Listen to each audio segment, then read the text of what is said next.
يا ربي هب لي أمتي হে আমার রব, হে আমার মাবুদ, হে আমার আল্লাহ, জোরে বলেন আল্লাহ, হে আমার আল্লাহ। এই হাসরের ময়দানের ভয়াবহ পরিস্থিতি থেকে এই হাসরবাসীকে, আমার উম্মতকে তুমি রক্ষা করো, তাদেরকে শান্তির ব্যবস্থা করো। হাসরবাসী বলবে আগের নবীদের ভাষা আর মুহাম্মদুর রাসূলুল্লাহর ভাষাই পরিবর্তন।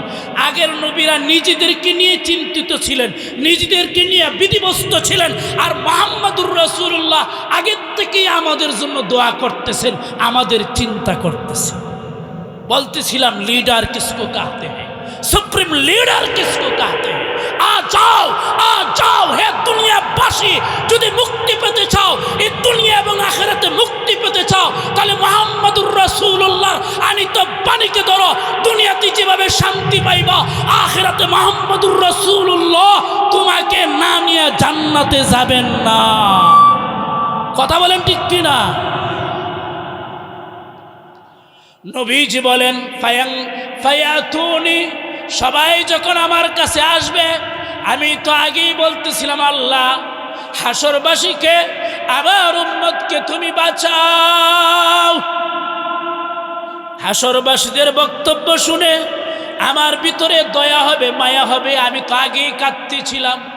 ফাআনতালিকু ইলা রাব্বি, আমি আমার রব আরশে সমাসীন রবের কাছে আমি চলবো। ফাইদা রাআইতু রাব্বি, আমি যখন আমার রব আল্লাহকে দেখতে পাবো, ওয়াকাতু সাজিদা, আল্লাহর সামনে আমি সিজদায় অবনত হয়ে যাব। সবাই বলি সুবহানাল্লাহ। এখান থেকে কি বুঝলেন? নবী আল্লাহর সামনে গিয়া কি দিব? সিজদা। মানুষ যখন সিজদায় যায়, তখন আল্লাহ বলেন সে জন্য আমার পায়ে সিজদা দিল। সিজদার গুরুত্ব বুঝবেন না।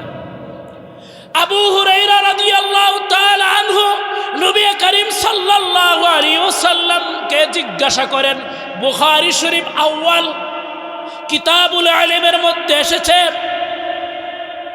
কিতাবুল ইলমের মধ্যে ইমাম বুখারী হাদিসটা এনেছেন যে ইলম শিখতে হলে ছাত্ররা উস্তাদকে কি করতে হয়? প্রশ্ন করতে হয়। আসওয়ালু নিসফুল ইলম, যারা প্রশ্ন করে এদের কাছে অর্ধেক জ্ঞান এমনি হাসিল হয়ে যায়।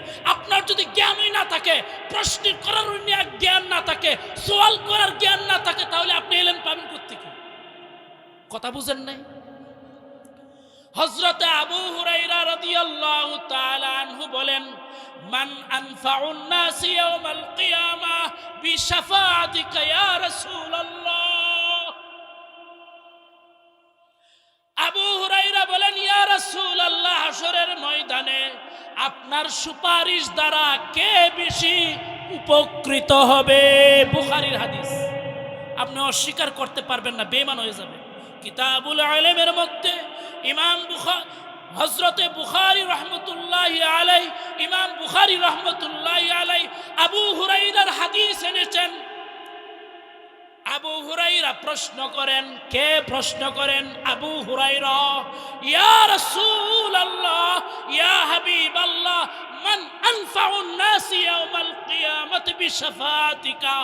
ইয়া রাসূলুল্লাহ, ইয়া হাবিবাল্লাহ, হাসরের ময়দানে আপনার সুপারিশ দ্বারা কে বেশি উপকৃত হবে?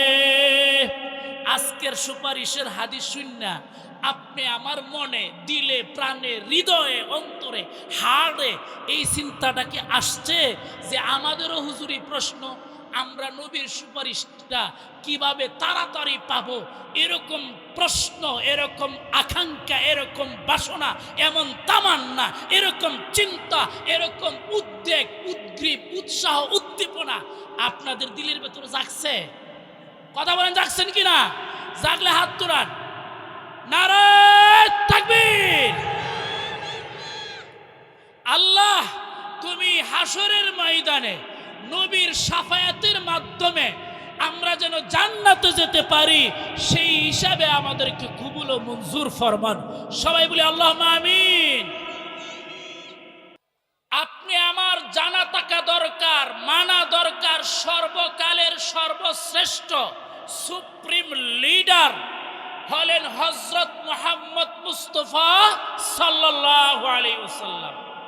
যত লিডার, যত নেতা, যত পাওয়ারফুল ব্যক্তিরা রয়েছেন না কেন, আদর্শ যদি খুঁজতে হয়, আদর্শবান লোক যদি দেখতে হয়, এই পৃথিবীতে যে বা যারা মানব কল্যাণে যত কিছু করেছে, সবচেয়ে বেশি অবদান রেখেছেন হযরত মুহাম্মদ মুস্তাফা সাল্লাল্লাহু আলাইহি ওয়াসাল্লাম।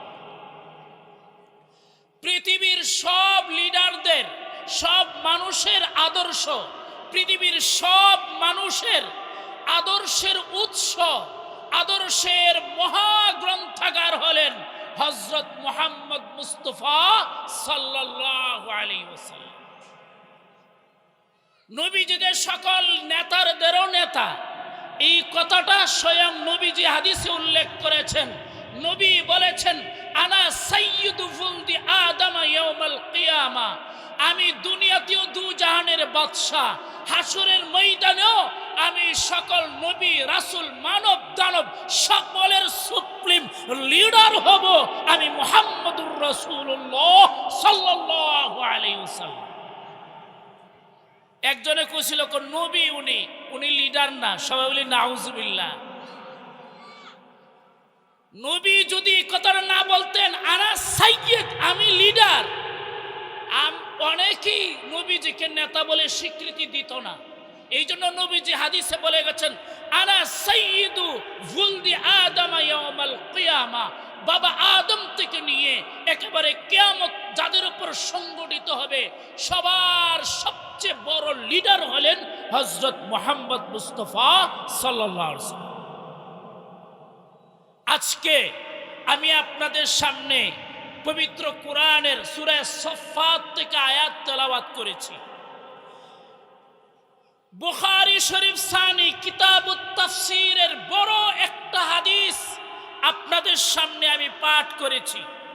ইনশাআল্লাহ আল্লাহর তৌফিকে আমি এই হাদিসের পর্ব, ইবারত পর্ব তরজমা করুঙ্গা, ইবারত পড়ুঙ্গা, রিডিং পর্ব আর তরজমা করব।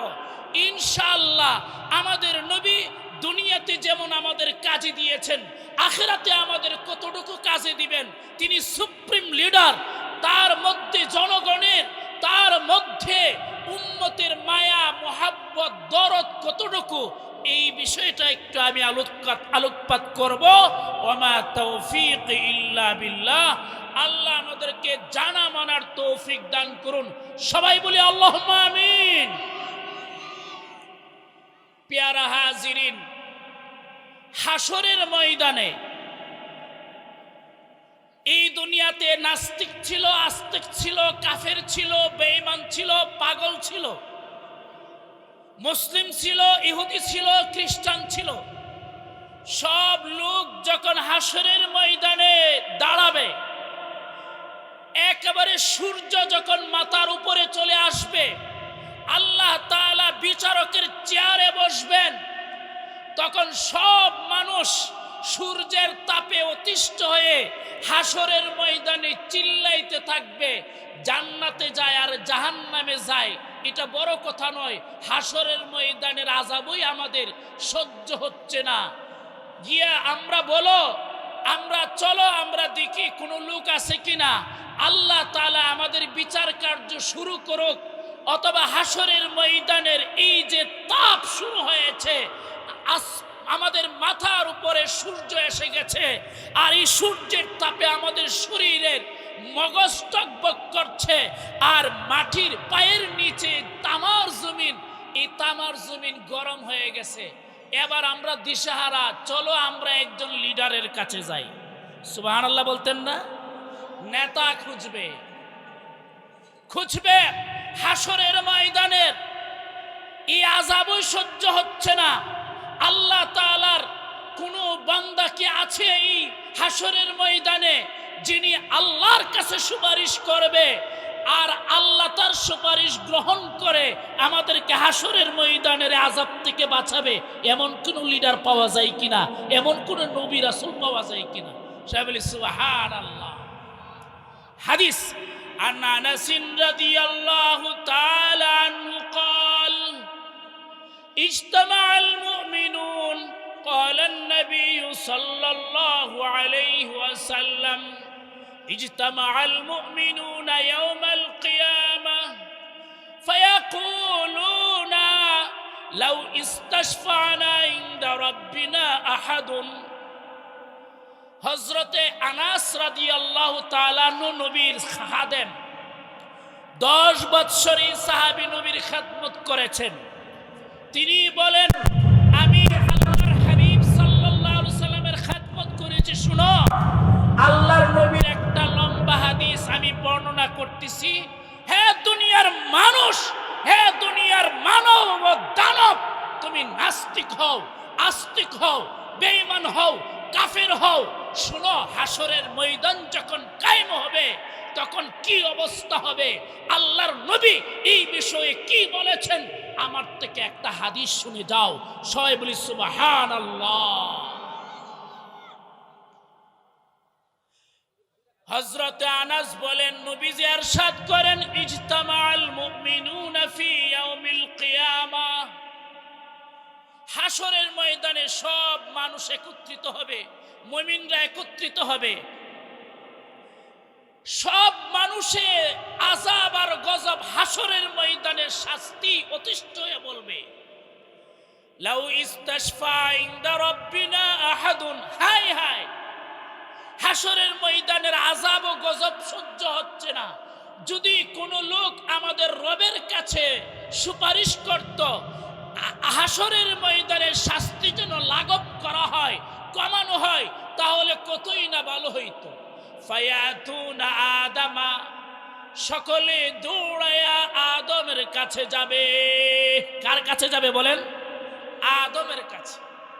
ফায়াকুলুনা লাহু ইয়া আদম, সকলে দৌড়ায়া গিয়া আদমকে বলবে, হে আদম, আনতা বুন্নাস, আপনি হলেন সব মানুষের আদি পিতা। সুবহানাল্লাহ বলেন, কথা ঠিক আছে? আদম আলাইহিস সালাম সবার আদি পিতা কিনা? ছেলে মেয়েদের কিছু হইলে দৌড়ায় কার কাছে যায়? বাবার কাছে। কার কাছে যায় বলুন জুড়ে? বাবার কাছে যায়। গিয়া বলবে, খালাকাকাল্লাহু বিয়াদিহি, আদম, আল্লাহ আপনাকে নিজ হাতে বানিয়েছেন। ও আসজাদা লাকা মালাইকা, শুধু তাই নয়, ফেরেশতাদেরকে দিয়া সেজদা করায়া আপনাকে সম্মানিত করেছেন। কথা ঠিক আছে? ওয়া আল্লামাকা আসমাআ কুল্লা শাই, হে আদম, আপনার আরেকটা ফজিলত হলো আল্লাহ আপনাকে সব জিনিসের ইলম শিক্ষা দিয়েছেন। সবাই বলি মারহাবা। এরপরে সকল মানুষ বলবে, হে আদম, আপনার এত ফজিলত, ফাশফা লানা ইনদা রাব্বিনা হাত্তা ইউরিহানা মিন মাকানিনা হাযা, আদম, আপনি একটু আমাদের রবের কাছে গিয়া সুপারিশ করেন আদি পিতা হিসাবে, আমাদের রব যেন হাসরের ময়দানের এই আযাব থেকে আমাদেরকে রক্ষা করে, নিস্তার দেয়, আপনি একটু সুপারিশ করুন। সবাই বলি সুবহানাল্লাহ। আদম আলাইহিস সালাতু ওয়াস সালাম তো আদি পিতা, দায়িত্ব তিনি এড়িয়ে যেতে পারেন না, ঠিক নি কথা?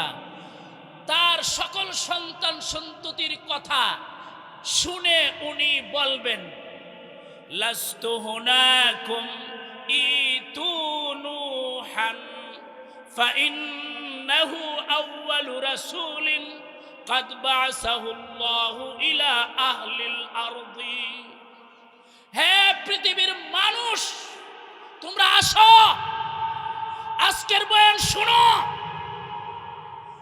হযরত মুহাম্মদুর রাসূলুল্লাহ সাল্লাল্লাহু আলাইহি সাল্লামের ইরশাদ করেন, আদম সব সন্তানের আবেদন শুনে, দরখাস্ত শুনে বলবে, লাস্তু হুনাকুম, হে আমার সন্তানেরা, আমি বাবা আদম হতে পারি, আমি আদি পিতা হতে পারি। আল্লাহ আমাকে ফেরেশতাদের দ্বারা সম্মান দিতে পারেন, আল্লাহ আমাকে সব জিনিসের এলেম শিক্ষা দিয়া সম্মানিত করতে পারেন। লেকিন কিন্তু কিন্তু আজকে আল্লাহর কাছে গিয়া সুপারিশ করার মতো যোগ্যতা আমায় আদমেরও নাই, আমার এই পাওয়ার নাই আল্লাহর কাছে গিয়ে আজকে আমি সুপারিশ করতে পারি। সবাই বলি সুবহানাল্লাহ। ওয়ায়াযকুরু যামবাহু ফায়াস্তাহি, বুখারী কি রওয়ায়াত है। আদম তখন স্মরণ করবেন তার একটা ত্রুটির কথা, গন্ধম আমি জান্নাতে খেয়ে ফেলেছিলাম, আল্লাহ না করেছিলেন। এই কথা স্মরণ হইতেই ফায়াস্তাহি, বাবা আদম লজ্জাবোধ করবেন। আমি যদি যাই, আল্লাহ যদি এই ত্রুটির কথা আমাকে জিজ্ঞেস করেন, আমি কি জবাব দিব? এরপরে বাবা আদম বলবেন, আমি তো বাবা আদম, আমি তো আদি পিতা, আমার তো দায়িত্ব আছে। ইতু নূহান ফাইন্নাহু আউয়ালু রাসূলিন ক্বাদ বা'সাহু আল্লাহু ইলা আহলিল আরদি। আমি দায়িত্ব এড়িয়ে যেতে পারি না। শুনো হে আমার সন্তানেরা, সন্ততিরা, তোমরা নূহ আলাইহিস সালাতু ওয়াস সালামের কাছে যাও। তিনি প্রথম রাসূল, আল্লাহ তাআলা দুনিয়াবাসীর হেদায়েতের জন্য তাকে পাঠিয়েছিলেন, ৯৫০ বৎসর দাওয়াত দিয়েছিলেন, অনেক বড় রাসূল। তোমরা নূহের কাছে যাও। সবাই বলি সুবহানাল্লাহ। ফায়াতুনাহু ফায়াকুলু লাস্তু হুনাকুম ওয়ায়াযকুরু সুআলাহু মা লাইসা লাহু বিহি ইলম। শুনুন, সব মানুষ দৌড়াইয়া পড়ে নূহ আলাইহিস সালাতু ওয়াস সালামের কাছে গেলেন। যাওয়ার পর হযরতে নূহ আলাইহিস সালাম কি জবাব দিবেন? ফায়াকুলু লাস্তু হুনাকুম, হে আসরবাসী, আদম আমার কাছে তোমাদেরকে পাঠিয়েছে। হ্যাঁ, আমি প্রথম রাসূল, তবে লাস্তু হুনাকুম। আজকে কাহ্হার জলিলুল্লাহ, জলিল আল্লাহ, আল্লাহর কাহ্হার নাম ধারণ করেছেন, সিংহাসনে বসেছেন, বিচারের চেয়ারে বসেছেন। আমি নূহের ক্ষমতা নেই, আল্লাহর কাছে গিয়ে সুপারিশ করতে পারি। সুবহানাল্লাহ। ওয়ায়াযকুরু সুআলাহু মা লাইসা লাহু বিহি ইলম। হযরতে নূহ আরো বলবেন, শুনো শুনো, আমারও একটা ত্রুটি ছিল। আমার ছেলে যখন বন্যায় ডুবে যায়, আপনাদের মনে আছে কিনা? হযরতে নূহ আলাইহিস সালাতু ওয়াস সালামের সময় মহাপ্লাবন হয়েছিল, আসমান থেকে বৃষ্টি বর্ষিত হয়েছিল, জমিনের জুলুত চাষ হয়েছিল, পানি একেবারে পাহাড় পর্বত পর্যন্ত ডুবে গিয়েছিল, সব কাফের মরে গিয়েছিল, মুমিনরা শুধু তার সাথে জাহাজে ওঠার কারণে বেঁচে গিয়েছিল। মনে আছে কথাটা? ওই সময় হযরতে নূহ আলাইহিস সালাতু ওয়াস সালামের 4 জন সন্তান ছিল, সাম, হাম, ইয়াফিস, কেনান। 3 জন ছেলে পিতার কথা মেনে জাহাজে উঠেছিল, নৌকায় উঠেছিল। আর একজন ছেলে কেনান, সে কাফের ছিল, সে নৌকায় উঠে নাই, সে জাহাজে উঠে নাই। জাহাজে না ওঠার কারণে হযরতে নূহ আলাইহিস সালাতু ওয়াস সালাম বললেন, হে আমার ছেলে, তুমি আজকে আমাদের সাথে তাড়াতাড়ি জাহাজে উঠো, না হইলে মহাপ্লাবনে তুমি নিমজ্জিত হয়ে মারা যাবে। তখন ছেলে বলেছিল, সাফি ইলা জাবালি ইয়াসিমুনি মিনাল মা। আব্বু, আপনার সাথে জাহাজে যাওয়ার দরকার নাই, আমি পাহাড়ে উঠবো, পাহাড়ের পানি পাহাড়ের নাগাল পাবে না, আমি পাহাড়ের শৃঙ্গে উঠে যাব। এই কথোপকথন, এই কথাবার্তার মাঝেই একটা বড় ঢেউ এসে কেনানকে ভাসিয়ে নিয়ে যায়। সবাই বলি নাউজুবিল্লাহ। পিতার সামনে যদি ছেলে মারা যায় তো পিতার দরদ লাগে কিনা বলেন? তখন ছেলে ছিল কাফের। তখন হযরতে নূহ আলাইহিস সালাতু ওয়াস সালাম আল্লাহর কাছে দোয়া করলেন, আল্লাহ আমার ছেলে আমার সামনে মারা যাইতেছে, পানিতে ডুবে। আল্লাহ আপনি তো বলেছিলেন মুমিনদেরকে রক্ষা করবেন, মুমিনদের পরিবারও রক্ষা করবেন। সে তো আমার পরিবারস্থ লোক। কথা বুঝতে পেরেছেন? আল্লাহ তখন বললেন, নূহ কোন কাফের বেঈমান নবীর পরিবারস্থ লোক হইতে পারে না। হযরতে নূহ আলাইহিস সালাতু ওয়াস সালাম বলবেন হাসরের ময়দানে, হাসরবাসী তোমরা এসেছো বটে, ঠিক আছে, তোমরা আবেদন করেছো, বিপদে পড়েছো, ঠিক আছে, কিন্তু আমার একটা ত্রুটি আছে। আমি আমার কাফের ছেলের জন্য আল্লাহর কাছে দোয়া করেছিলাম, এই একটা ত্রুটি আছে। আজকে যদি আল্লাহ আমাকে জিজ্ঞাসা করেন তাহলে আমার কোনো জবাব নেই। তবে শুনো, ইতু খলিলার রহমান, আল্লাহর একজন খলিল আছে। আপনাদেরকে আমি প্রশ্ন করি, ঢাকার লোক, আল্লাহর খলিল কে? জোরে বলেন, আল্লাহর খলিল কে? ইতু খলিলার রহমান।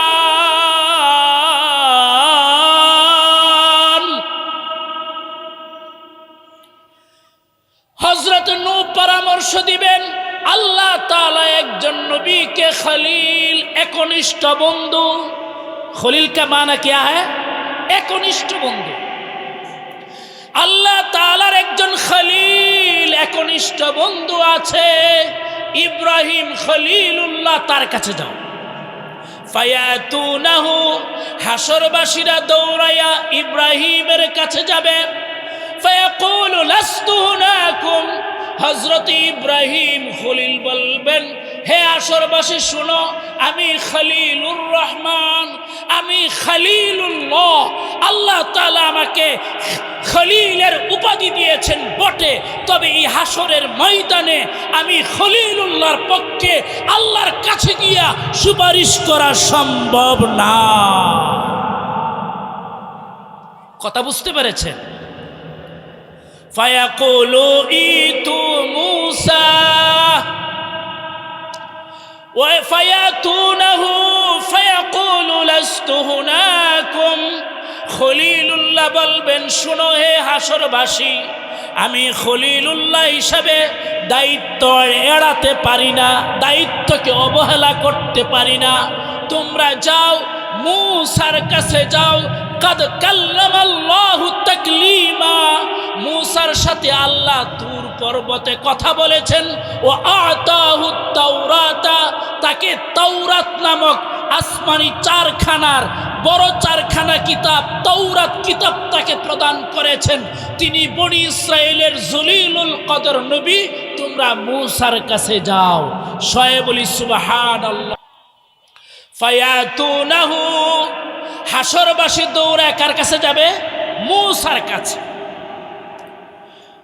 ফায়াকুলু লাস্তু হুনাকুম, হযরতে মূসা আলাইহিস সালাম হাসরবাসীদের বক্তব্য শুনে বলবেন, লাস্তু হুনাকুম, আমি মূসা, কাদ তাকাল্লামাল্লাহু তাকলিমা, আল্লাহ তুর পর্বতে আমার সাথে কথা বলেছেন বটে। ও আতানিয়াত তাওরাতা, আল্লাহ আমাকে তাওরাত দিয়েছেন বটে। আনা নবিয়্যু বনি ইসরাঈলা, আমি বনি ইসরাইলের বড় নবী বটে।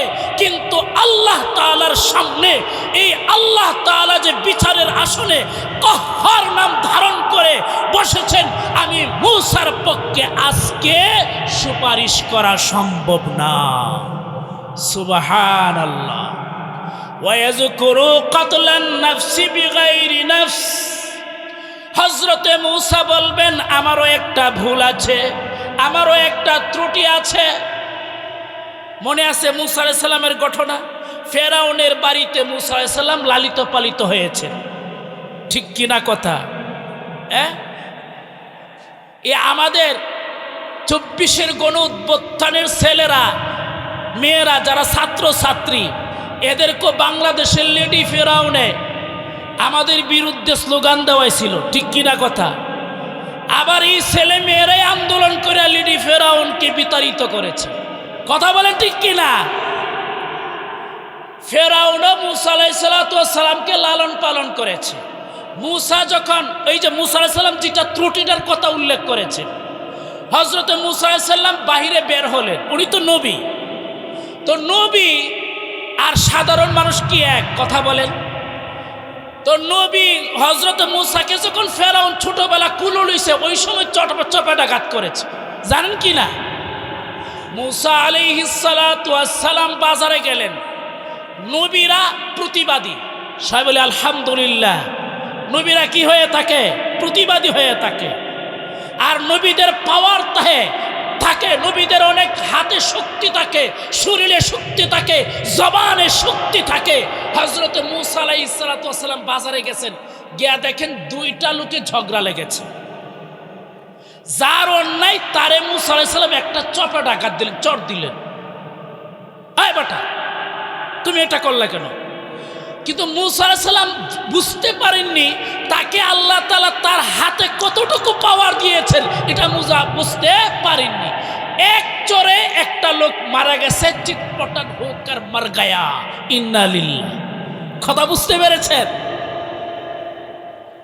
এখন সামান্য ঝগড়ায় একটা লোক তো মরার কথা না, একটা চর দিলে তো মরার কথা না। কিন্তু মুসা আলাইহিস সালামকে আল্লাহ বুঝাই দিয়েছেন, মুসা তোমার হাতটা তো সাধারণ মানুষের মতো হাত নয়, এই হাতেই তো লাঠি সাপ হবে, এই হাতেই তো ফেরাউন বিদায় হবে। কথা ঠিক কিনা বলেন? হযরতে মুসা আলাইহিস সালাম স্মরণ করবেন, আমার একটা ত্রুটি আছে, আমি একটা লোককে চর দিয়েছিলাম, সামান্য হালকা ডুজ দিয়েছিলাম শায়েস্তা কারণে কিলে একটু শাস্তি দেওয়ার জন্য, কিন্তু সে তো এক চরে ইন্না লিল্লাহ হো গায়া। আল্লাহ যদি আমারে জিজ্ঞাসা করেন, এখন নবীদের এখানে একটা বিষয় আমি আলোচনা করি, নবীদেরকে আল্লাহ তাআলা অনন্য পাওয়ার দিয়ে বানাইছেন। আমাদের নবী শোয়েব সাল্লাল্লাহু আলাইহি ওয়াসাল্লাম, আমাদের নবী একবার একটা মজলিসের পাশ দিয়ে যাচ্ছিলেন, যেখানে কুস্তি খেলা হচ্ছে। আরবে আগে কুস্তি খেলা হতো, এখনো কুস্তি খেলা আছে বিভিন্ন দেশে, ঠিক কিনা কথা? তবে এখনকার কুস্তি খেলাগুলি অশ্লীলতায় ভরা। কথা বুঝতে পেরেছেন? তো আরবের স্টেজে, কুস্তি খেলার স্টেজে খেলা হচ্ছে কুস্তি খেলা। তখনকার আরবের মধ্যে নৌজওয়ান পাহলওয়ান বীর বাহাদুর ছিল রুকানা, নাম কি তার বলেন? আয়েশা পড়ছে মুসার কথায় নবীর হাতে কত শক্তি থাকে, আমাদের নবীর কত শক্তি ছিল জানার দরকার আছে কিনা বলেন? আমাদের নবীর কিছু মুআজিজা ছিল। আপনি শামাইলের কিতাব পড়েন, বুখারী পড়েন, মুসলিমের পড়েন, নবীর অবয়বটা ছিল মাঝামাঝি, কিন্তু নবীর পাশে যদি কোনো বড় লম্বা লোক দাঁড়াতো, অটোমেটিক ওই লোক থেকে নবীকে উঁচু দেখা যেত। সুবহানাল্লাহ বলেন। আর না হলে তো মক্কার কাফেররা বলবে যে মুহাম্মদ তো আমার থেকে বাচ্চা, সবাই বলি নাউজুবিল্লাহ, বলবে কিনা?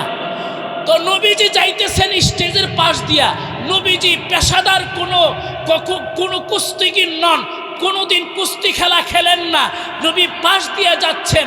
ওই সময় রুকানা স্টেজের মধ্যে দাঁড়িয়ে বলতেছে, হাল মিন মুবারিস, মক্কার জমিনে এমন কোন মায়ের ছেলে আছো আমি রুকানার সাথে লাগবে, আমি রুকানার চ্যালেঞ্জ গ্রহণ করবে, পারলে আসো আমার সাথে স্টেজে, আমি তোমাকে হারিয়ে দিব। আমার সাথে কেউ যদি কুস্তি করতে প্রস্তুত থাকো, আসো আসো, আমি ওপেন চ্যালেঞ্জ জ্বালালাম। কথা বুঝতে পেরেছেন? এখন নবীজি এখানে আছেন, নবী যদি চ্যালেঞ্জ গ্রহণ না করেন তাহলে নবী থেকেও শক্তিশালী কে হয়ে যায়? রুকানা হয়ে যায়। আল্লাহ তাআলার এলহামে নবী চলতেন, বাহ্যিক ওহী না আসলেও আল্লাহ তাআলা নবীকে এরকম ভাবে চালাইছেন, উনি যে নবী, এই জন্য তো মক্কাবাসীরা তাকে আগে আল আমিন দিয়েছে। আল আমিন উপাধি দেয় নাই? নবীজি বললেন, রুকানা আমি তোমার চ্যালেঞ্জ গ্রহণ করলাম। নবী জওয়ান, নৌজওয়ান। রুকানা আশ্চর্য হো গায়া, তাজ্জুব বন গায়া, কি মোহাম্মদে কয় কি? মোহাম্মদ তো কোনোদিন কুস্তি খেলে না। রুকানা বলে, মোহাম্মদ তুমি একজন আদর্শ যুবক, লোকেরা তোমাকে অনেক ভালো বলে, তোমাকে কোনোদিন কুস্তি খেলতে দেখিনি। আরবের কোনো বীর বাহাদুর এই স্টেজের আশেপাশে শত শত কুস্তিগিররা উপস্থিত আছে, কেউ সাহস করলো না আমার চ্যালেঞ্জ গ্রহণ করার। আর তুমি কোনোদিন খেলোনি, কোনো কুস্তি খেলোনি, আর কোনোদিন পেশাদারিত্বের ট্রেনিংও নেওনি, তাহলে তুমি আমার সাথে কিভাবে লাগবা? আমার তো বুঝে আসছে না। সবাই বলি সুবহানাল্লাহ। নবীজি বললেন, হ্যাঁ আমি তোমার চ্যালেঞ্জ গ্রহণ করলাম, আমি তোমার সাথে কুস্তি করব। রুকানা বলে, লাব্বাইক, আসো আসো, ওয়েলকাম, আসো। নবীজি আর রুকানা কুস্তি খেলা শুরু করলেন। নবীজি শুরুতেই রুকানাকে ফেলে দিয়ে তার পেটের উপর বসে গেলেন। সুবহানাল্লাহ বলেন। রুকানা তো আশ্চর্য হয়ে গেল, কি বাত হে, এখন মোহাম্মদ কোনোদিন কুস্তি খেলে নাই, আজকে আইসা আমাকে চিৎপটান করে ফালাইয়া দিল, আমার বুকের উপর বসে গেল। সে বলতেছে, সরি মোহাম্মদ, আসলে আমি বুঝতে পারিনি, আসলে আচমকা কি হয়ে গেল, হঠাৎ কি হয়ে গেল আমি বুঝতে পারিনি, আবার শুরু করো। দ্বিতীয়বার আবার রুকানা শুরু করলো। দ্বিতীয়বারও নবীজি রুকানাকে শোয়া দিল, শোয়া তার বুকের উপর বসে গেল। দ্বিতীয়বারও রুকানা বলে, সরি মোহাম্মদ, দুঃখিত, এবারও আমি বুঝতে পারিনি, আবার যদি আমি হেরে যাই তাহলে আমি তোমাকে নিজ হাতে তোমার হাত ধরে এই হাজার হাজার মানুষের সামনে পরিচয় করিয়ে দিব, আমি রুকানা মোহাম্মদকে প্রথম শক্তিশালী আরবের যুবক হিসাবে আমি ঘোষণা দেব। সুবহানাল্লাহ বলেন। তৃতীয়বার আবার লাগলো। অমনি নবী করিম সাল্লাল্লাহু আলাইহি ওয়াসাল্লাম আরবের সবচেয়ে বাহাদুর, সবচেয়ে বড় বীরকে চিৎপটান করে শোয়া তার বুকের উপর বসে গেলেন। সবাই বলি মারহাবা। এবার রুকানা নবীর হাত ধরলো, হাত ধরে বলল, হে আরববাসী, তোমরা জানতা কুস্তি খেলোয়াড় হিসাবে সবচেয়ে শক্তিশালী যুবক হিসাবে আমি রুকানা ছিলাম। আমি রুকানা স্টেজে ওঠার পরে, আমি চ্যালেঞ্জ করার পরে কোনো যুবক আমার চ্যালেঞ্জ গ্রহণ করতো না, কিন্তু আমি রুকানা আজকে চ্যালেঞ্জ দিলাম। সবচেয়ে শক্তিশালী যুবক হলো মুহাম্মদ, যাকে তোমরা আল আমিন উপাধি দিয়েছ। কথা বুঝতে পেরেছে? অনেক সময় হযরতে মূসা বলবেন যে আমার তো ত্রুটি আছে, আমার কি আছে? ত্রুটি আছে। নবীদের হাতে কি আল্লাহ শক্তি দিয়েছেন, মূসা অনুধাবন করতে পারিনি, একটা চট দিলেন, অমনি মারা গেল। অনেক সময় যুবক ছোটদের দ্বারা আল্লাহ তাআলা এমন কাজ করে বড়রা করতে পারে না। কথা বলেন ঠিক কিনা কথা? আমাদের দেশে দেখেন না, বিএনপিও আন্দোলন করেছে লেডি ফেরাউন জালেম শেখ হাসিনার বিরুদ্ধে, ঠিক নি কথা? জামাতুল ইসলামের ভাইয়েরাও আন্দোলন করেছে লেডি ফেরাউন শেখ হাসিনার বিরুদ্ধে। আলেম ওলামা মামুনুল হক সাহেব সহ অনেক আলেম ওলামারাও কওমি মাদ্রাসার আলেমরাও আন্দোলন করেছেন, হেফাজতে ইসলাম আন্দোলন করেছে, লেকিন কেউ সাকসেস হতে পারেনি। আর আপনি আমার ছেলে মেয়ে যারা ইউনিভার্সিটিতে পড়ে, যারা কলেজে পড়ে, এই ছাত্র ছাত্রীরা, এরা নৌজওয়ান, এরা যুবক, আমাদের ছেলে মেয়ে, এরা লেডি ফেরাউনকে বিতাড়িত করেছে। সবাই বলে মারহাবা। অনেক সময় বড়রা পারে না, ছোটরা পেরে দেখায়। কথা বলেন কিনা? ইব্রাহিম আলাইহিস সালাম নমরুদের বিরুদ্ধে অনেক আন্দোলন করেছেন, কিন্তু নমরুদরে শেষ পর্যন্ত ল্যাংড়া মশায় মারছে। কথা বলেন ঠিক কিনা কথা? হযরতে মূসা আলাইহিস সালাম ফেরাউনের বিরুদ্ধে অনেক আন্দোলন করছেন, অনেক বদদুয়া করছেন। হযরতে মূসা আলাইহিস সালাম ফেরাউনের বিরুদ্ধে বদদুয়া করছেন 40 বছর। কত বছর? আমরা তো মাত্র 16 বছর অত্যাচার নির্যাতন সহ্য করেছি। কি বলেন ঠিক কিনা? আর মূসা আলাইহিস সালাম অত্যাচার, ফেরাউনের অত্যাচার কত বছর সহ্য করছে? 40 বছর দোয়া করছে। আমাদের কাছে আইসা বিভিন্ন মানুষে বলতে, হুজুর আপনারা কি বদদুয়া করেন? কোনো বদদুয়া তো লাগে না, হ্যাঁ তো কিছুই হয় না। দেখছেন 16 বছরের মাথায় কি হয়েছে? পাপ বাতি হওয়ার পর কি হয়, বদদুয়া কিভাবে লাগে, এই লেডি ফেরাউন শেখ হাসিনা থেকে সকলের শিক্ষা নেওয়া উচিত, ঠিক কিনা বলুন। বদরের যুদ্ধে ইয়াদ আগায়া, বুখারী শরীফের হাদিস, ওয়ান আব্দুর রহমান ইবনে আউফ রাদিয়াল্লাহু তাআলা আনহু قال, উদাহরণ, বুখারীর হাদিসটা কেন টানলাম, অনেক সময় বড়রা পারে না, ছোটরা কইরা দেখায়া দেয়, ঠিক কিনা কথা। আব্দুর রহমান ইবনে আউফ রাদিয়াল্লাহু তাআলা আনহু বলেন, কাফেরদের বিরুদ্ধে যখন আমি দাঁড়ালাম বদরের যুদ্ধে, ফানাজারতু আন ইয়ামিনি ওয়া আন ইয়াসারি, বুখারীর হাদিস। হযরতে আব্দুর রহমান ইবনে আউফ বলেন, আমি ডানে তাকালাম, বামে তাকালাম, ডানে তামায় তাকায়া দেখি মুয়াজ, আর বামে তাকায়া দেখি মুআওয়াজ। এরা দুইজন নওজোয়ান ছোট সাহাবী, বালক। ফা আখাফু আলা নাফসি, আমি নিজে ভয় পাইতে লাগলাম, আমি নিজেকে দুর্বল মনে লাগতে লাগলাম। কেন? যুদ্ধের ময়দানে আপনি যদি আপনার পাশে পাহলুয়ানকে পান, বড় যোদ্ধাকে পান, আপনার সাহস বাড়বে। আর যদি ছোট বাচ্চাদেরকে পান, তাহলে আপনার সাহস বাড়বে না কমবে? মনটা ভাঙ্গা ভাঙ্গা। আব্দুর রহমান ইবনে আউফ বলেন, আমি ডানে তাকালাম, নাজারতু আন ইয়ামিনি ও নাজারতু আন শিমালি, আমি বামে তাকালাম। এখন আমার ভিতরে ভিতরে কেমন জানি কেচের কেচের করতা হয়, দুর্বল দুর্বল লাগতা হয়, কিসা কিসা মালুম হতা হয়। দাঁড়াইছি, ইদিগো একটা বালেক, ইদিগো একটা বালেক, এরা কি যুদ্ধ করবে, মনে মনে আমার এই ভাব। অমনি ডানের যুবক মুয়াজ, বামের যুবক মুআওয়াজ, দুইজন ইবনা আফরা, আফরা নামে মহিলার দুইজন সন্তান। মুয়াজ বলতেছে, চাচা। কি বাতিজা? কয়, আপনি একটু আবু জেহেলকে দেখায়া দেন। সুবহানাল্লাহ বলেন। বড়রা পারে না, অনেক সময় ছোটরা পারে। আব্দুর রহমান ইবনে আউফ বলেন, কেন কেন, তুমি এত বড় লিডার, এই আবু জেহেল, তাকে দিয়ে বাবা তুমি কি করবা? ওই কাদ আযাল্লাহ ওয়া রাসূলহু, চাচা আমরা শুনেছি, হ্যাঁ আমরা নবীরে কষ্ট, আমাদের গ্রামের ভাষায় যদি বলি, কষ্ট দিতে দিতে রাখে নাই, এমন কোনো পথ পদ্ধতি বাকি রাখে নাই যে নবীকে কষ্ট দেয় নাই। চাচাজি আপনি একটু বলে দেন, আমরা ওয়াদা করে এসেছি, হয়তো আবু জেহেলকে আজকে হত্যা করব, নতুবা তাকে হত্যা করতে গিয়ে আমি শাহাদাত বরণ করব। সুবহানাল্লাহ বলেন। অনেক সময় বড়রা পারে না, ছোটরা পারে। তার কথা শেষ হইতেই এইদিকে আরেকজন মুআওয়াজ, ছোট বালক, সে বলতেছে, চাচাজি একটু আমাকে দেখাইয়া দেন আবু জেহেল কোনটা। আমি আমার মার সাথে ওয়াদা করেছি, আল্লাহর সাথে ওয়াদা করেছি, আল্লাহ একটু সুযোগ আসলে এই ইসলামের দুশ্মনকে দুনিয়া থেকে আমি বিতাড়িত করব, নতুবা তার দরবারের আঘাতে আমি শাহাদত বরণ করব।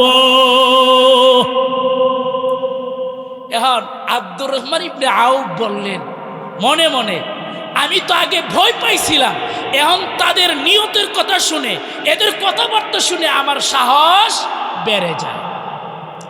আমি বললাম, লাম আমানা আলা আইনি, বুখারী শরীফের মধ্যে আসছে, আব্দুর রহমান ইবনে আউফ বলেন, আমি আমার চোখকে বিশ্বাস করতে পারছিলাম না। সুবহানাল্লাহ বলেন। অনেক সময় চোখের সামনে এমন ঘটনা ঘটে যায় আশ্চর্যজনক, আপনি নিজের কি হয় না, বিশ্বাস হয় না। আব্দুর রহমান ইবনে আউফ বললেন, বাতিজারা তোমাদের কথা শুনে আমার বড় ভাল লাগলো, আমাদের বাতিজার অন্তরে এত হিম্মত, এত সাহস। শোনো শোনো বাতিজারা শোনো, ওই যে দেখা যায় কাফের সৈন্য দলের পিছনে বড় একটা ঘোড়ার উপরে লিড দিচ্ছে কাফেরদেরকে, তোরা এইদিকে যা, ওই দিকে যা, ওই দিকে যা, মুসলমানদেরকে খতম কর, ওই দিকে যা, মুসলমানদেরকে শেষ কর, ওই দিকে যা, জঙ্গিদেরকে শেষ কর, ওই দিকে যা। এই যে লিড দিচ্ছে বড় একটা নেতা, অনেক বড়, দেখা যায় সৈন্যদের পিছনে সংরক্ষিত জায়গায় নেতার মতো ঘোড়ার পৃষ্ঠে বসে আছে, সে হলো আবু জেহেল। তোমরা সেখানে যাইবা কিভাবে? সুবহানাল্লাহ বলেন। হযরতে আব্দুর রহমান ইবনে আউফ রাদিয়াল্লাহু তাআলা আনহু বলেন, ফালাম্মা আশারতু ইলাইহি, আমি যখন তাদেরকে আবু জেহেলের দিকে ইশারা করলাম, আমি আমার চোখকে বিশ্বাস করতে পারিনি। সুবহানাল্লাহ বলেন, আমি আমার চোখকে বিশ্বাস। এই দুইটা ছেলে আবু জেহেলের উপর কিভাবে গিয়া ঝাঁপায়ে পড়ল, যেভাবে বাস পাখি হাঁসের বাচ্চা আর মুরগির বাচ্চা নেওয়ার জন্য, ধরার জন্য যেভাবে ছু মারে, যেভাবে থাবা মারে, ঠিক সেইভাবে দুইটা ছেলে আবু জেহেলের উপর ঝাঁপায়া পড়ল। সুবহানাল্লাহ। অনেক সময় বড়রা পারে না, ছোটরা পারে। এই ঘটনা বর্ণনা করে হযরতে আব্দুর রহমান ইবনে আউফ বলেন, আমি নিজের চোখকে আমি বিশ্বাস করতে পারলাম না।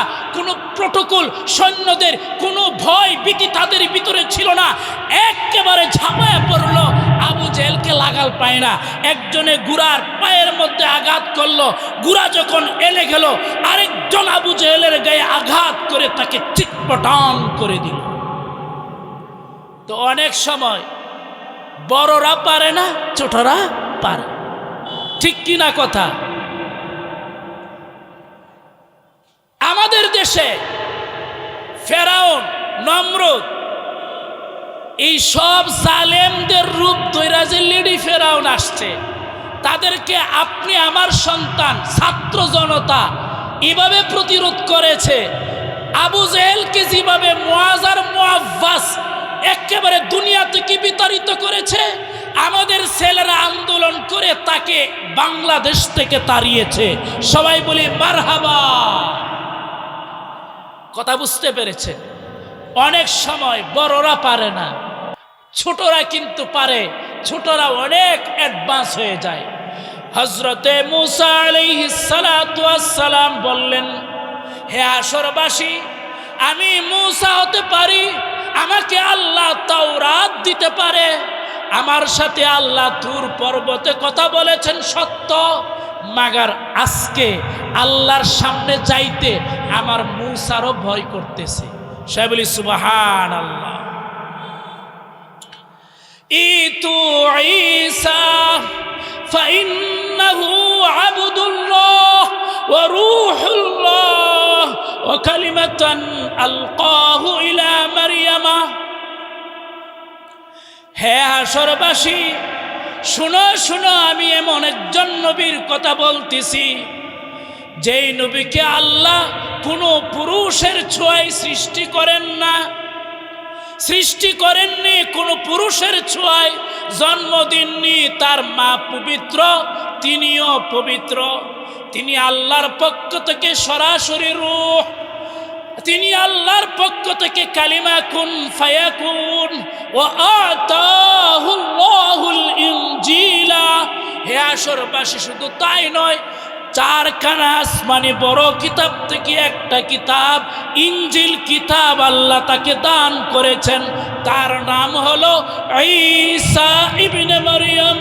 হে হাসরবাসী, দৌড়াও এমন একজন পুত পবিত্র নবীর দিকে, যাকে পুরুষের ছোঁয়া ছাড়া, যার মা পবিত্র, এমন একজন পবিত্র নবীর হযরতে ঈসা কালিমাতুল্লাহ আলকা ইলা মারইয়ামা, আল্লাহর পক্ষ থেকে কালিমা মরিয়মের গর্ভে জিবরাইল আমিন দিয়ে এসেছেন। ওই নবী ঈসা, তার কাছে যাও।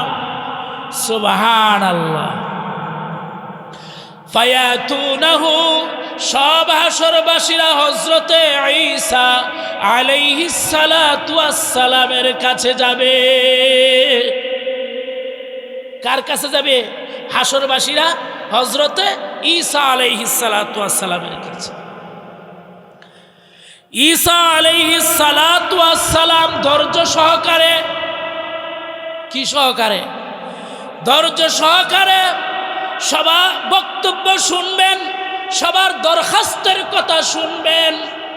হযরতে ঈসা আলাইহিস সালাতু ওয়াস সালাম সবার আবেদনের কথা, সবার বক্তব্য শুনে বলবেন, লাস্তু হুনাকুম, হে আসরবাসীরা, আমার কাছে তোমাদেরকে হযরতে মূসা আলাইহিস সালাতু ওয়াস সালাম পাঠিয়েছেন, সত্য কথা। তোমরা আমার কাছে এসেছো, তাও সত্য কথা। তবে আমি লাস্ট, সর্বশেষ, একেবারে সর্বশ্রেষ্ঠ সলিউশন, সিদ্ধান্তমূলক একটা বক্তব্য দিতে চাই। তোমরা আর কোনো নবী রাসূলের কাছে যেও না। আমি এমন একটা সিদ্ধান্তমূলক বক্তব্য দেই, তোমাদের কষ্ট লাঘব করে দেই, শেষ করে দেই। সবাই বলি আলহামদুলিল্লাহ। হযরত ঈসা আলাইহিস সালাতু ওয়াস সালাম বলবেন, হে আসরবাসী, আর কোনো নবী রাসূলের কাছে যাওয়ার দরকার নাই। কারণ আমি ঈসা জেনেছি তোমরা আদমের কাছে গিয়েছিলে, সমাধান হয়নি। তোমরা নূহের কাছে গিয়েছিলে, সমাধান হয়নি। তোমরা খলিলুল্লাহ ইব্রাহিমের কাছে গিয়েছিলে, সমাধান হয়নি। তোমরা মূসার কাছে গিয়েছিলে, সমাধান হয়নি। তোমরা আমার কাছে এসেছ, সমাধান হবে না। কোন নবী রাসূল, হাসরের ময়দানে লক্ষ লক্ষ নবী রাসূল আছে, কারো কাছে গেলে সলিউশন, সমাধান দিতে পারবে না। আমি একমাত্র সমাধান দিয়ে দিলাম।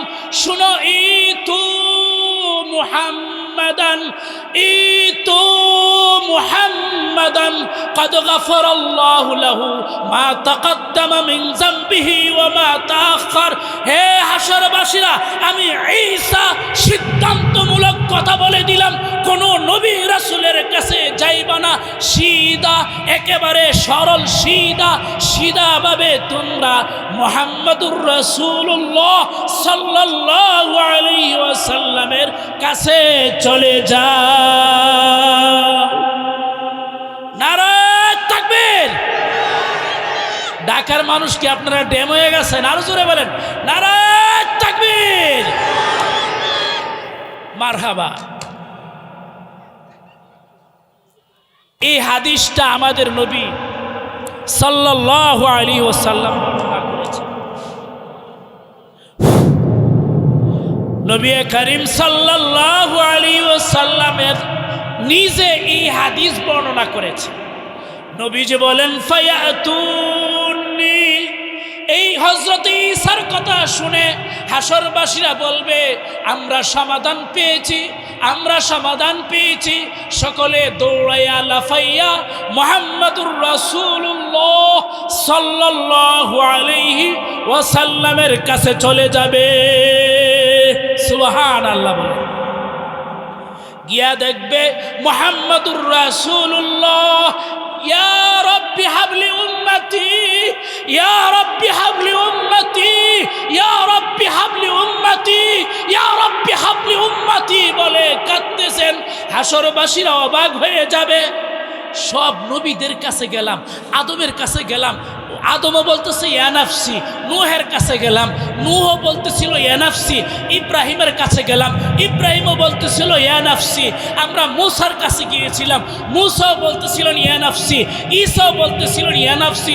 যত নবী এবং রাসূলের কাছে গিয়েছি সবাই বলেছিল ইয়া নাফসি, ইয়া নাফসি, আল্লাহ আমাকে বাঁচাও, আমাকে বাঁচাও, আমাকে বাঁচাও। দেখো, আমরা মুহাম্মদুর রাসূলুল্লাহ সাল্লাল্লাহু আলাইহি ওয়াসাল্লামের কাছে এসে আসলাম। তিনি নিজের চিন্তা না করে বলতেছেন। আবু হুরায়রা প্রশ্ন করেন, ইয়া রাসূলুল্লাহ, ইয়া হাবিবাল্লাহ, আপনার সুপারিশ পাওয়ার হকদার কে বেশি? কে বেশি আপনার সুপারিশ দ্বারা উপকৃত হবে? এবার নবীজি বলেন, আবু হুরায়রা, আমার দিলে এই কথাটা ছিল, যেহেতু তুমি হাদিসের বড় আকাঙ্ক্ষা রাখো, হাদিস শোনার জন্য তোমার দিলে উদ্গ্রীব থাকে, তুমি ছাড়া এই প্রশ্নটা কেউ করতে পারে না। আমার দিলে আগেই ছিল এই সম্পর্কে এমন গুরুত্বপূর্ণ একটা প্রশ্ন আবু হুরায়রা ছাড়া আর কেউ করতে পারে না। সুবহানাল্লাহ বলেন। আবু হুরায়রা সবচেয়ে বেশি হাদিস বর্ণনা করেছে। আপনারা হাদিসের কিতাব পড়েন, ফাজাইল পড়েন, বুখারী পড়েন, মুসলিম পড়েন, আবু দাউদ পড়েন, তিরমিজি পড়েন, ইবনে মাজাহ পড়েন, মুসনাদে আহমদ পড়েন, মুসান্নাফে ইবনে আবি শাইবা পড়েন, दाराक़ुत्नी पढ़ें, जितने हदीस की किताबें हैं, जितनी तफसीर की किताबें हैं, सब किताबों में अबू हुरैरा की हदीस ज्यादा है। अबू हुरैरार हदीस सबसे की बेशी। আবু হুরাইরার হাদিসের আগ্রহ কেন বেশি বলবো একটু শুনেন। আবু হুরাইরা বলেন, সাহাবা আজমাইনের সবার সংসার ছিল, বেশিরভাগ সাহাবীদের, আহলে সুফা ছাড়া। ব্যবসা ছিল, বাণিজ্য ছিল। নবী আসরের পরে, মাগরিবের পরে, ফজরের পরে, এশার পরে কখনো কোনো আয়াত নাজিল হলে সাহাবীদেরকে বলতেন, লগে লগে সাহাবীরা বৈশা মুখস্থ করতেন, সুবহানাল্লাহ বলে। কোনো হাদিস পড়লে, নবী বললে লগে লগে সাহাবীরা আবার বৈঠকে বসতেন, গোল হয়ে বসতেন, বৈশা বলতেন, আচ্ছা নবী আজকে কয়টা কথা বলেছে বলো তো, আমরা মুখস্থ করি। সব সাহাবীরা, তুমি আগে বলো, এরপরে তুমি বলো, এরপরে তুমি বলো, এরপরে তুমি বলো। এভাবে 70 জন, 80 জন, 100, 200, 500 সাহাবী সবাই নবীর কথাটা একজনের পরে একজন বইলা এভাবে হৃদয় স্পটে, পাথরে যেভাবে খুদাই করা হয় তাদের হৃদয় এইভাবে গেঁথে নিতেন। সবাই সুবহানাল্লাহ। এমনি এমনি হাদিস কোরআন আপনি আমার কাছে আসেন। আবু হুরাইরা বলেন, অনেক সাহাবী সকালে আইসা বিকালে চলে যেত, বিকালে আইসা সকালে চলে যেত, দুপুরে আইসা আসরে চলে যেত। কেউ একটা হাদিস মুখস্থ করত, কেউ 2টা হাদিস মুখস্থ করত, কেউ 3টা হাদিস মুখস্থ করত। কিন্তু আমি আবু হুরাইরা বিশাবঈ বাতনি, বুখারী কি রওয়ায়াত है, বিশাবঈ বাতনি, আমি আমার ফেডের মধ্যে ফাতর বাইন্দা মসজিদে নববীতে পড়ে থাকতাম। আমি 24 ঘন্টা মসজিদে নববীতে পড়ে থাকতাম। তাহাজ্জুদের সময়ও নবী যদি কোনো হাদিস বলেন, ফজরের পরেও নবী যদি কোনো হাদিস বলেন, জোহরের সময়, চাশতের সময়, আসরের সময়, মাগরিবের সময়, এশার সময়, যে কোনো সময় যদি হাদিস বলেন, আমি যেন লগে লগে মুখস্থ করে নিতে পারি। আমি আবু হুরাইরা খানা দানা গোসল ছেড়ে নবী কি দরবার মে, নবীর দরবারে আমি পড়ে থাকতাম। সুবহানাল্লাহ। আবু হুরাইরা নিজে বলেন, আমরা কি এর আলেম, আমরা কতটুকু বড় আলেম হইছি, কয়টা হাদিস জানি, কয়টা ব্যাখ্যা জানি। আবু হুরাইরা নিজে বলেন, আমার খিদার যন্ত্রণায় খিদা লাগতো, বাড়ি অনেক দূরে ছিল। যদি আমি খাবার খাইতে যাই বাড়িতে, এই ফাঁকে যদি নবী একটা কথা বলেন আর আমি আবু হুরাইরা কথাটা এসে না পাই, সুবহানাল্লাহ বলেন, এই লোভে, এই আগ্রহে নবীর দরবারে সকালের খানা নাই, দুপুরের খানা নাই, রাত্রের খানা নাই পড়ে থাকতাম। যেন নবীর একটা কথা নবীর জবান মোবারক দিয়ে বের হবে, আমি আবু হুরাইরা থেকে যেন ছুটে না যায়। আমি আবু হুরাইরা নবীর দরবারে পড়ে থাকতাম। খিদার যন্ত্রণায় মাঝে মাঝে গড়াগড়ি করতাম। সুবহানাল্লাহ বলেন। মৃগী বেমারিরা কারা? মৃগী বেমারি এইভাবে নড়াচড়া করে না, লুটুপুটু খায় না।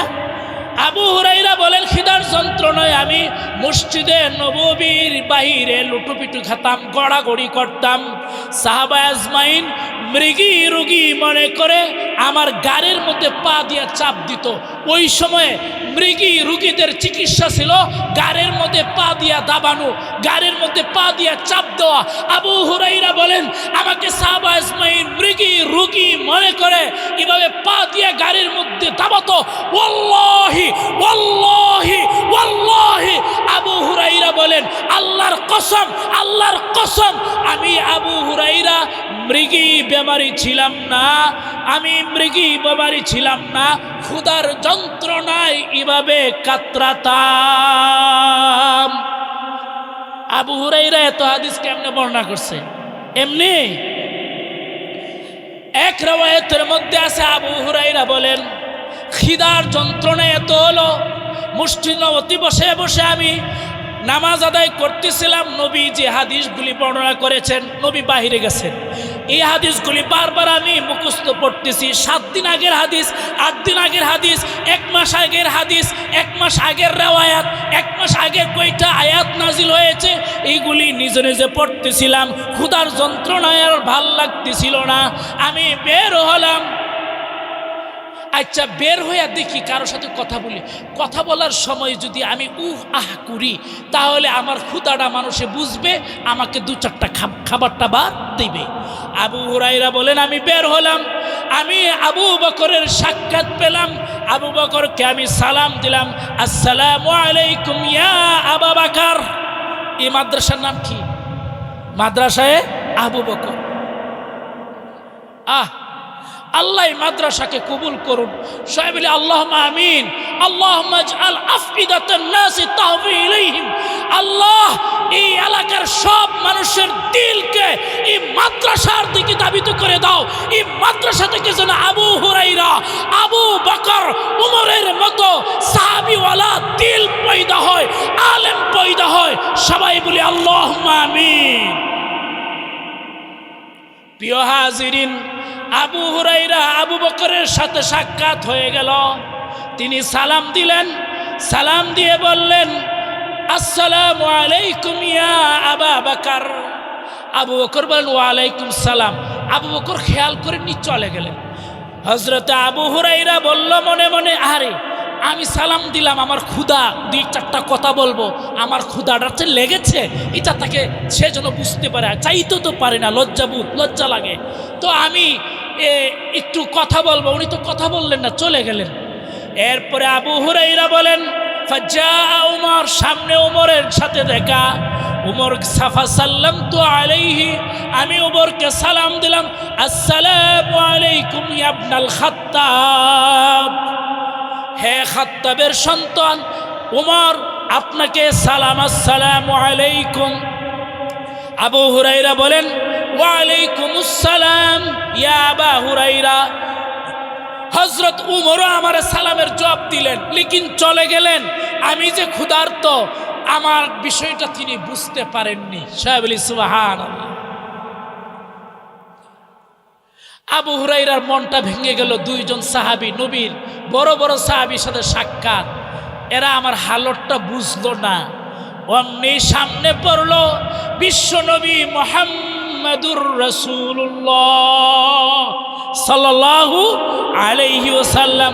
উমর যাহা বুঝে নাই, আবু বকর যাহা বুঝে নাই, নবীকে যখন আমি সালাম দিলাম, অথবা নবী আমাকে আগেই সালাম দিয়ে দিয়েছেন, সালাম দিয়েই নবী যে বললেন, ইয়া আবু হুরায়রা, হে আবু হুরায়রা, চলো আমার সাথে আমার বাড়িতে। হযরত আবু হুরায়রা মনে মনে নিজেকে সান্ত্বনা দিলেন, প্রবোধ দিলেন, কেউ না বুঝলেও আমাকে নবী দেখা মাত্র বুঝে ফেলেছেন, আমি নবীর গৃহে চললাম। সবাই আলহামদুলিল্লাহ। তার তো সৌভাগ্য হয়েছে নবীর গৃহে যাওয়ার, আপনি আমার সৌভাগ্য হয়েছে? কথা বলেন। হযরত আবু হুরায়রা বলেন, আমি নবীর ঘরে গেলাম, অনেক বড় আশা, আজকে নবীর ঘর থেকে আমি খাবো। নবীর ঘরের খাবার, আল্লাহু আকবার, আল্লাহু আকবার। এত বড় সৌভাগ্য, আমি যদি নবীর হাতে, নবীর ঘরের একটু খাবার আমার পেটের ভিতরে যায়। সুবহানাল্লাহ। আমি আল্লাহর এমন এক বান্দা, গুনাহগার, আমি যদি নবীর ঘরের খানাটা খাইতে পারি, এ বরকত হে ইয়া নেহি, বরকত কিনা বলেন। আবু হুরায়রা মনে মনে খুশি, আমি আমার ক্ষুধা মিটাবো, নবীজি তো আমাকে নিয়ে গেছেন, কিছু খাওয়াবেন। দ্বিতীয়, আমার ভিতরে, আমার অন্তর খুশিতে আত্মহারা, আজকে আমি নবীর ঘরের খানা খাবো। সুবহানাল্লাহ। নবী আবু হুরায়রাকে নিয়ে ঘরে তাশরিফ নিয়ে পর্দার আড়ালে বিবি সাহেবকে বললেন, হাল ইনদাকি শাইউন উতইমু আবু হুরায়রা, ঘরে কি খাওয়ানোর মতো কোনো বস্তু আছে? আবু হুরায়রাকে নিয়ে এসেছি, আবু হুরায়রাকে খাওয়াতে চাই।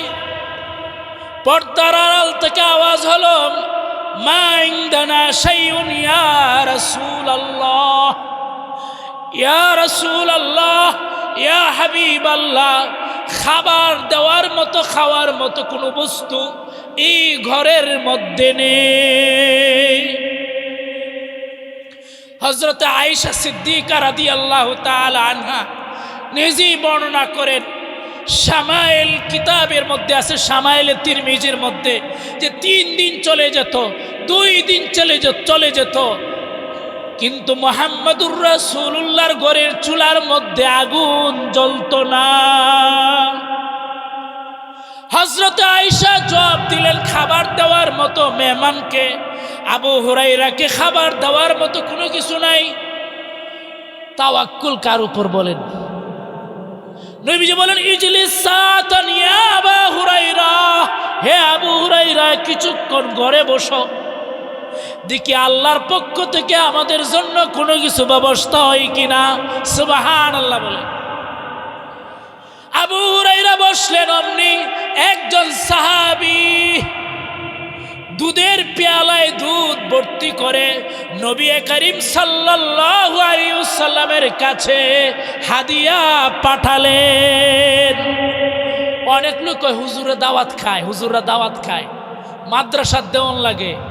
আরে বুখারীর রওয়ায়াতের মধ্যে আছে, জাবির ইবনে আব্দুল্লাহ রাদিয়াল্লাহু তাআলা আনহুর স্ত্রী বললেন, উদউন নবী সাল্লাল্লাহু আলাইহি ওয়াসাল্লাম খামিসান ফি খামসিন। হযরত জাবির ইবনে আব্দুল্লাহর স্ত্রী বললেন, স্বামী, আমি শুনেছি খন্দকের পরীক্ষা খনন করতে গিয়া নবী ক্ষুধার্ত, সাহাবীরা ক্ষুধার্ত, তবে খাবার মাত্র আমাদের ঘরে আছে 2-3 জনের। নবীকে দাওয়াত দাও, 4 থেকে 5 জন, 5 জনের দাওয়াত দাও। আমাদের এলাকায় বলে না 5 জন আলেমকে দাওয়াত করে। সুবহানাল্লাহ বলেন। সাহাবা আজমাইন নবীকে দাওয়াত খাওয়াইছেন। ওই দিকে গেলে এটা আরো কয়েক ঘন্টা সময় দরকার। আরো আল্লাহ যদি কোনোদিন তৌফিক দে বলবো, সবাই বলে আল্লাহুম্মা আমিন। এই মাহফিলে গত বছর মাগরিবের পরে বয়ান করে গেছি, কথা বুঝতে পেরেছেন? এই মাদ্রাসায় আবু বকরের মুহতামিম সাহেব, আলহামদুলিল্লাহ, আল্লাহ তাআলা হযরতের হিম্মতকে বাড়ায় দেন, সবাই বলে আমিন। সাহাবা আজমাইন নবীর কাছে হাদিয়া নিয়ে যাইতেন। আপনারও হাদিয়া নিয়ে আলেমদের কাছে যাইবেন, হুজুরদের কাছে যাইবেন। এটা আল্লাহ তাআলা সিস্টেম কইরা দিছে। আপনি হিংসা কইরা না লাভ নাই। রাদিনা কিসমাতাল জাব্বারি ফিনা লানা ইলমুন ওয়ালিল আদাই মাল। আল্লাহর বন্টনে হিংসা কইরা লাভ নাই। বলেন কি বলছি? আল্লাহর বন্টনে হিংসা কইরা কি নাই, লাভ নাই। আবু হুরায়রা বলেন, এক সাহাবীর বাড়ি থেকে পেয়ালা ভর্তি গ্লাস দিয়া দুধ আসছে। আবু হুরায়রা মনে মনে খুশি, আমি যেহেতু মেহমান, নবী আমাকে পান করাবেন। নবী কি করবেন? আমাকে পান করতে বলবেন। আমি আর নবী অর্ধেক গ্লাস নবী পান করবেন, আর অর্ধেক আমি পান করব। আর না হয় আম্মাজানকে কিছু দেওয়া হবে। 3 জনে মিলে যদি গ্লাসের দুধটা পান করতে পারি, কিছু হইল ক্ষুধাটা নিবারণ হবে। আবু হুরায়রা বললেন, দুধের পেয়ালা আসার পর নবীজি বললেন, হে আবু হুরায়রা কুম, তুমি দাঁড়াও। মসজিদের মধ্যে আরো আহলে সুফফা সাহাবা আজমাইন আছেন, যারা বিভিন্ন এলাকার থেকে, গোত্র থেকে, দূর থেকে ইসলাম গ্রহণ করে দিন শিক্ষা করার জন্য বাড়ি ছেড়ে, দেশ ছেড়ে, খেত ছেড়ে, বাড়িঘর ছেড়ে, দেশ ছেড়ে, গোত্র ছেড়ে মসজিদে নববীতে আশ্রয় নিয়েছে। তাদেরকে আহলে সুফফা বলা হয়। তাদের সংখ্যা 500, 400, 800, 1000 হইতো। সময়ে বাড়ত, সময়ে কমত। কমিয়া আবু হুরায়রা, হে আবু হুরায়রা, তুমি শুধু ক্ষুধার্ত নও, আমার আহলে সুফফা 500, 700 যারা আছে সবাইকে নিয়ে আসো, আমরা সবাই মিলে দুধটুকু পান করব। সুবহানাল্লাহ, কি আসতে গেবেন না জুড়ে? আবু হুরায়রা বললেন, নবীর কথা অনুযায়ী আমি চললাম। কিন্তু ভিতরে ভিতরে এক এহসাস হ্যাঁ, এক আশঙ্কা হ্যাঁ, একটা ভিতরে একটা জিনিস কাজ করতেছে। নবী এক গ্লাস দুধ আমাকে যদি দিতেন, নবী যদি খেতেন, আম্মাজানকে দিতেন, তাহলে না কিছু কিছু কয়েক ফুটা করেও, কয়েকটা ঢুক করেও আমরা খেতে পারতাম। এখন এই 5 থেকে 600 লোক আনলে 1 ফুটাও তো হবে না। সুবহানাল্লাহ বলেন। যাই হোক, নবী যে বলেছেন একটু যাই দাওয়াত দিয়ে নিয়ে আসি। নবী এরপরে আমি যে গিয়ে আনবো, নবী তো আমারই কইবেন সবাইরে পান করাও। সবাইরে পান করাইলে তো লাস্টে গ্লাসটা দুইয়া আমাদেরকে দাওয়াত করেছেন। সাহেব বলি সুবহানাল্লাহ। সাহাবা আজমাইন অনেক খুশি, আমরা ক্ষুধার্ত। আহলে সুফা সাহাবা আজমাইন ক্ষুধার্ত থাকতেন, ক্ষুধার্ত থেকে দ্বীন ইসলাম কায়েম করতেন। জিহাদের প্রয়োজন হইতো, এরা লাব্বাইকা ইয়া রাসূলুল্লাহ বলে চলে যাইতেন। এদের যদি নবী যদি তাবলীগের জন্য পাঠাইতেন, লাব্বাইকা ইয়া রাসূলুল্লাহ বলে তাবলীগে চলে যাইতেন। বীরে মাউনার যুদ্ধে এই আহলে সুফা থেকে 70 জন সাহাবী তাবলীগ করতে গিয়ে শাহাদাত বরণ করেছেন একটা অভিযান। 10 জনের জামাত, 20 জনের জামাত, 70 জনের জামাত নবীজি পাঠাতেন। আহলে সুফা সাহাবীরা বড়ই খুশি, বড়ই খুশি। চলো নবী দাওয়াত করেছেন, এর চেয়ে বড় খুশি কি হতে পারে। সব সাহাবীরা আসলেন, বসলেন। নবীজি বললেন কমিয়া আবা হুরাইরা, হে আবু হুরাইরা দাঁড়াও, তুমি গ্লাসটুকু নিয়ে দুধের পেয়ালা নিয়ে সবার সামনে ধরো, সবাইকে ডান পাশ থেকে পান করাও। সুবহানাল্লাহ। আবু হুরাইরা বলেন আমি দুধের পেয়ালা হাতে নিয়ে একজনকে দিলাম, সে পান করলো, সে পান করে পাশের জনকে দিল, সে পান করলো, সে পান করে আরেকজনকে দিল। এভাবে 600 বা 700 লোক সকলেই পান করলো। পান করার পরেও আমি আবু হুরাইরা দেখি গ্লাসের দুধ যতটুকু আগে ছিল ততটুকুই রয়ে গেছে।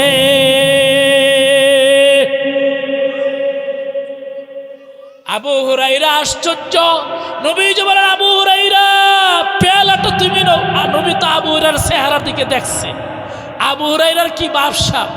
নবীজি বললেন ইয়া আবু হুরাইরা তুমি আবার পান করো। আবু হুরাইরা বলেন আমি পান করলাম, পান করে রাখলাম। নবীজি বলেন আবার পান করো। আবু হুরাইরা আবার পেয়ালা নিলেন, আরো পান করলেন, আবার রাখলেন। নবীজি বলেন আবু হুরাইরা আবার পান করো। আবু হুরাইরা আবার পান করলেন। নবীজি 3 বারের পরে, বুখারী কি রওয়ায়াত, 4বার পর্যন্ত নবীজি বলেছেন ইশরাব ইয়া আবা হুরাইরা, ইশরাব ইয়া আবা হুরাইরা, হে আবু হুরাইরা তুমি আরো পান করো। 4বার পান করে আবু হুরাইরা বললেন ওয়াল্লাযী বাসাকা বিল হক ইয়া রাসূলুল্লাহ, হে আল্লাহর রাসূল, আল্লাহ তাআলা আপনাকে, যে আল্লাহ আপনাকে সত্য দিন দিয়ে পাঠিয়েছে সে আল্লাহর কসম করে বলছি আমি আবু হুরাইরার পেটের ভিতরে 1 ফুটা দুধ পান করার মতো আর জায়গা না।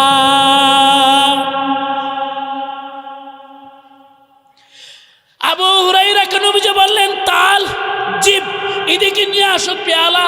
তারপর নবীজি পান করলেন। নবীজি পান করে আবার নবীজি অন্দর মহলে মা আয়েশা সিদ্দিকার কাছে পাঠালেন। এবার আজান দিতেছে, আমরা আজানের জবাব দিই আল্লাহু আকবার আল্লাহ। এরপরে যে কথাটা বলতেছিলাম আবু হুরাইরার কথা, আবু হুরাইরা নবীজিকে প্রশ্ন করলেন কে বেশি সুপারিশ পেয়ে উপকৃত হবে। নবীজি বললেন হে আবু হুরাইরা, আমার ধারণা ছিল এই মূল্যবান প্রশ্নটা তুমি ছাড়া আর কেউ করবে না। শুনো, মান ক্বালা লা ইলাহা ইল্লাল্লাহ মিন সামিমি কলবিহি, যে অন্তরের অন্তঃস্থল থেকে লা ইলাহা ইল্লাল্লাহ পড়েছে সে হাসরের ময়দানে আমার সুপারিশ পেয়ে সবচেয়ে বেশি উপকৃত হবে। আরেক রওয়ায়াতের মধ্যে আছে আবু হুরাইরা বলেন ইয়া রাসূলুল্লাহ, আমি যদি জান্নাতে আপনার সাথে থাকতে চাই তাহলে আমাকে কি আমল করতে হবে। নবীজি বলেন আবু হুরাইরা কথাটা ছোট কিন্তু কথাটার ওজন অনেক বেশি। সুবহানাল্লাহ বলেন। নবীর সাথে জান্নাতে থাকা এ ছোটা সা নন্নি সা মুন্নি সা বাত হে, নাকি গুরুত্বপূর্ণ বাত হে? কথা বলেন, অনেক গুরুত্বপূর্ণ বিষয়। নবীজি বলেন, আবু হুরাইরা আমার সাথে জান্নাতে থাকতে পারবা, আমি সুপারিশ করব, তবে আমি নবীকে তুমি সহযোগিতা করবা। আবু হুরাইরা বলেন, ইয়া রাসূলুল্লাহ, আমি কিভাবে সহযোগিতা করতে পারি? আপনার লগে লগে আপনার সাথে সাথে জান্নাতে থাকার আমি কিভাবে সহযোগিতা করতে পারি? নবীজি বলেন, আমাকে সহযোগিতা করবা বিসুজুদ, বিআকসারি সুজুদ, বেশি বেশি সেজদা দিয়া, বেশি বেশি নামাজ পড়া আমার সাথে থাকার মতো যোগ্যতা অর্জন করবা। সেজদার দাম বুঝছেন? ওই যে বলছিলাম, নবী যে আল্লাহর আরশের সামনে গিয়া আল্লাহরে কি দিব? সিজদা। ফাতারাকা রব্বি, ফাতারাকানি রব্বি, আমার রব সিজদা অবস্থায় কিছুক্ষণ আমাকে রেখে দিবেন। ফা আহমাদুহু বিকালিমাতিন আল্লামানি রব্বি, আমার রব আমাকে যে সকল কালিমা শিক্ষা দিয়েছেন সব কালিমা বলে আমি সিজদায় আমার রবের প্রশংসা করব। এরপরে আল্লাহ বলবেন, ইরফা রাসাক ইয়া মুহাম্মদ ওয়াসাল তুতা ওয়াশফা তুশাফা, ইয়া মুহাম্মদ তুমি তোমার মাথা তুলো, মাথা উত্তোলন করো। আজকে আপনার কান্নার দিন নয়, আপনি চান কি চাইবেন, আপনি চাওয়ার লগে লগে আমি দিয়ে দিব। আপনি কার ব্যাপারে সুপারিশ করবেন, সুপারিশ করেন, সুপারিশ করার লগে লগে আমি আপনার সুপারিশ গ্রহণ করে তাকে জান্নাতে পৌঁছায়া দিব। আল্লাহ তাআলা আপনি আমাকে সকলকে সিজদা দিয়া আল্লাহ তাআলার এই যোগ্য বান্দা হওয়ার, এই যোগ্যতা সম্পন্ন বান্দা হওয়ার, এরকম যোগ্যতা সম্পন্ন উম্মত হওয়ার তৌফিক দান করুন। সবাই বলি আমিন। ওয়া আখিরু দাওয়ানা আলহামদুলিল্লাহি রাব্বিল আলামিন।